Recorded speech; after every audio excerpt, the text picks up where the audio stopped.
gars, après avoir analysé dans ma dernière vidéo la première partie de saison de Leicester en Première Ligue, nous allons voir si l'Atlético est toujours en crise et quelles en sont les causes. Pour commencer, il faut rappeler le contexte sportif dans lequel le club est actuellement. Lors du mercato estival, le club a vu beaucoup de joueurs cadres partir, laissant ainsi sa base défensive dangereusement instable. Et ce, malgré l'arrivée de nombreux joueurs,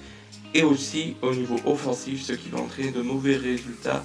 et fragiliser cette équipe jusqu'à l'amener jusqu'à l'humiliation reçue face à une équipe de 3ème division espagnole. Les départs de nombreux joueurs cet été comme Antoine Griezmann ou Rodri, qui ont tout d'abord affaibli l'attaque et le milieu des Colchoneros, ainsi que leur base défensive en perdant Lucas Hernandez parti au Bayern Munich, Diego Godin parti libre à l'Inter Milan et Juan Fran parti libre, et ce avec des renforts plutôt intéressants sur le papier, qui ont coûté très cher comme Joao Félix, qui a coûté 126 millions, Kieran Trippier, Felipe, Hector Herrera, Renan Lodi, Marcos Llorente et Marcos Hermoso pour ne citer que. Ces nouvelles recrues ont eu du mal à s'adapter à l'Atlético Madrid et du coup n'en montrent pas le plein de leur potentiel, alors que le club a investi massivement sur soin d'investissement de près de 256 millions d'euros pour des départs à hauteur de 313 millions d'euros, soit une marge bénéficiaire au mercato estival de 57 millions d'euros, et cela sans compter sur des joueurs déjà au club qui n'arrivent pas à montrer le véritable niveau de jeu qui est le leur, ou qui ne le retrouvent pas, et je parle dans ce cas-là d'un Thomas Lemar, ou d'un Diego Costa, ou encore d'un Joao Félix qui là est arrivé cet été et qui n'arrivait comme Thomas Lemar et Diego Costa à ne pas montrer son vrai niveau,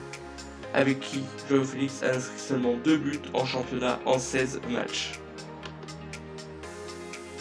Avec un entraîneur aussi exigeant que Diego Simeone, certains joueurs peuvent ne pas supporter l'intensité qu'ils demandent lors de chaque match et des entraînements. Certains joueurs peuvent avoir du mal à comprendre les consignes qu'ils demandent, et cela sans compter sur des blessures que les joueurs peuvent avoir tout au long de la saison, comme il y a déjà eu avec Joao Félix qui a manqué environ 3 semaines de compétition, ce qui a pu le gêner pour qu'il monte en puissance. Ensuite, il y a le fait que Diego Simeone soit l'entraîneur de l'Atlético depuis 2011, soit près de 9 ans, ce qui peut poser le problème, et que le message de l'entraîneur ne passe plus pour certains joueurs. Dans ce cas, je parle d'un Koke qui a passé pour le moment toute sa carrière à l'Atlético Madrid. Et même si le problème ne peut pas venir de là,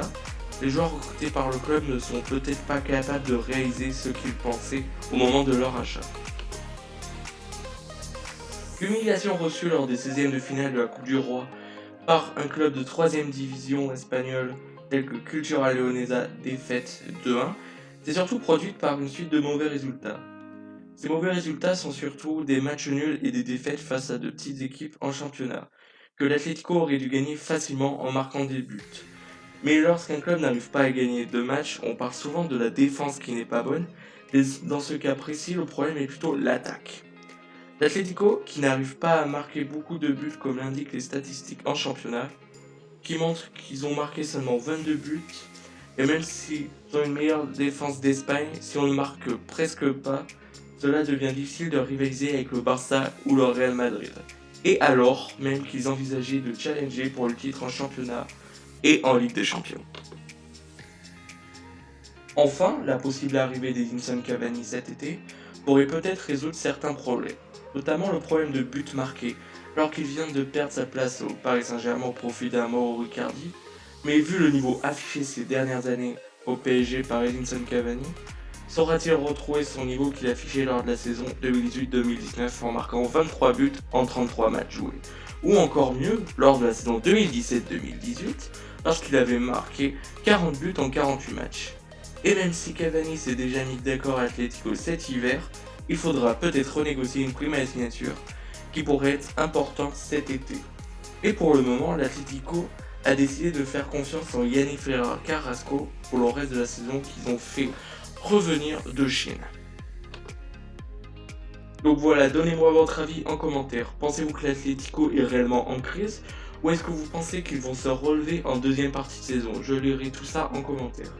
Si vous avez aimé la vidéo, n'hésitez pas à laisser un pouce bleu et à me suivre sur les réseaux sociaux et plus principalement Twitter où je suis le plus actif. Je vous dis à bientôt pour une prochaine vidéo. Bye tout le monde!